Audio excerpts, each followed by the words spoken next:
I have almost always owned a camera in some shape or form, and for the past 9 years that camera has exclusively been Sony. So why the fuck did I just decide to change to Canon? Let's find out. What's happening, losers? If you followed my channel for the very limited time that it's even existed, then you'll know that I own a red Komodo. I'm shooting on it right now. But before that, I owned a Sony a7S III, and honestly, anytime I shot with that camera, it blew my mind. Just shouldn't be able to produce the quality of image that that camera does. It just shouldn't. And you're probably thinking, well, the Komodo has an RF mount, so it makes sense to get a Canon camera because they have the same mount. And yeah, partially you'd be right. But since I got the camera, I've actually found out a lot more than I was sort of anticipating. I will attempt to unpack that in this video without being attacked by an angry mob of Sony fanboys in the comment section. Shots fired! Bit of an FYI, I'm shooting this on the Komodo's new firmware where they've released their new autofocus function.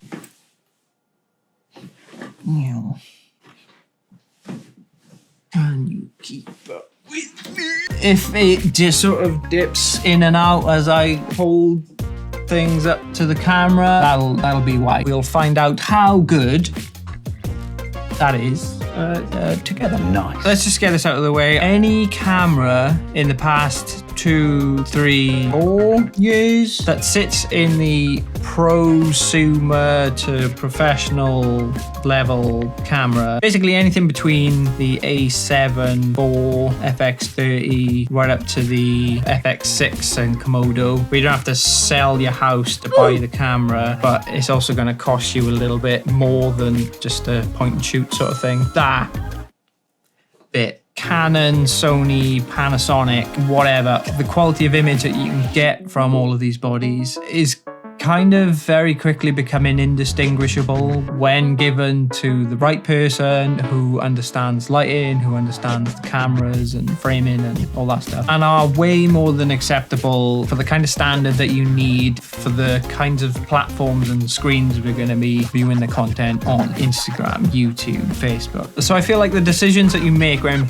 buying these kinds of cameras are shifting slightly towards a few other things. Things like the amount of money you have to spend, the ecosystem that you're already invested in, or the kinds of things that you shoot. It's no longer a question of, can this camera produce the quality that I need it to produce? Most of them can now. Now in my case, yeah, since the Komodo has the Canon RF mount, it made a lot more sense to get a second body that could also use the same lenses that I'm investing in for this system, rather than buying two completely different sets of lenses, because that doesn't make any sense at all. And on paper, the R5C looked like a really capable, serious contender. It has its quirks, as do most cameras. So I put on my big boy pants and I marched down to that camera shop and I did it. It felt wrong. It felt like I was cheating on Sony. I kind of had this sort of like voice in the back of my mind going, "You're making a mistake." I kind of glad I did. I feel like the color that comes straight out of Canon cameras and glass, particularly skin tones, is something that I really like without having to do too much to it. It's not to say that I dislike Sony in any way. The S-Log3 color profiles you can manipulate to your heart's content. It'll still be jobs where I'll opt for a Sony camera over a Canon camera. I feel like they're just slightly different flavors, and particularly for social media and quick turnaround stuff, that makes my life easier because I can get there a hell of a lot quicker and, you know, time, money, looking. There's actually a few things about the camera that I wasn't expecting to like so much. One thing in particular is the switch on the top that allows you to flick between photo mode and video mode. I thought it could be, you know, yeah, it's a nice idea and it could help in practice, but it feels like two completely separate, dedicated cameras. The photo mode being the very familiar Canon menu systems that you'll get on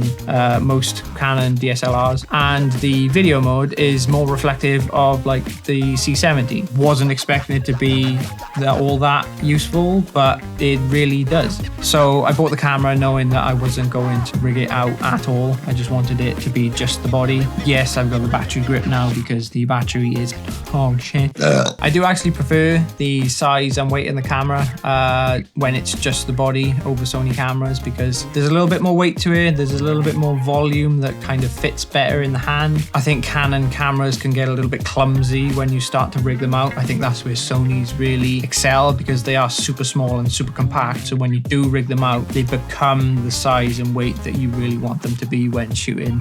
The inbuilt monitoring tools actually surprised me in a good way. They're obviously not the standard that you would get in a dedicated external monitor, but there's a lot of tools in the camera that gives you a lot more confidence when you're shooting without rigging it out at all. Things like histogram, vector scope, false color, and the ability to preview a custom LUT. Yes, it bakes it in if you commit to shooting with that LUT, but you can flick through different color profiles on camera just to see what it would look like, and then you can sort of like flick back to C-Log and then actually shoot your content. Yes, the battery is dog shit. Like, so bad, unusably bad. There are ways around it. I have got the battery grip. It's better. It becomes usable then. And for people like me who aren't looking to rig the camera out, I think the battery grip is the sort of minimum that you can do to resolve the power issue. But obviously, if you are looking to rig it out,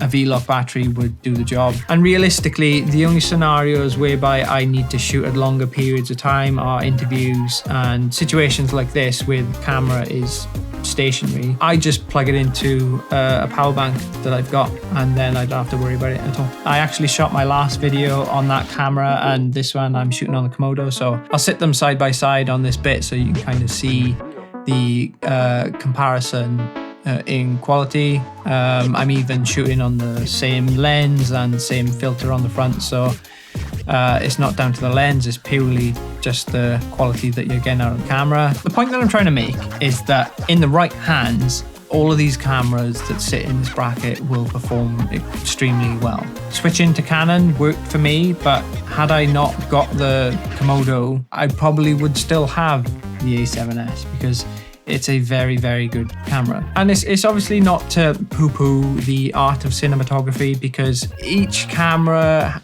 comes with its own flavor, its own lenses that will suit certain jobs. But nowadays, they all seem to hit a certain standard that we need from a camera. It's very quickly becoming more of a choice of taste as opposed to what camera will do the job well enough. It's interesting to talk about this stuff, so let me know what you think. I will see you in the next one. Bye! Don't forget to like and subscribe to my channel.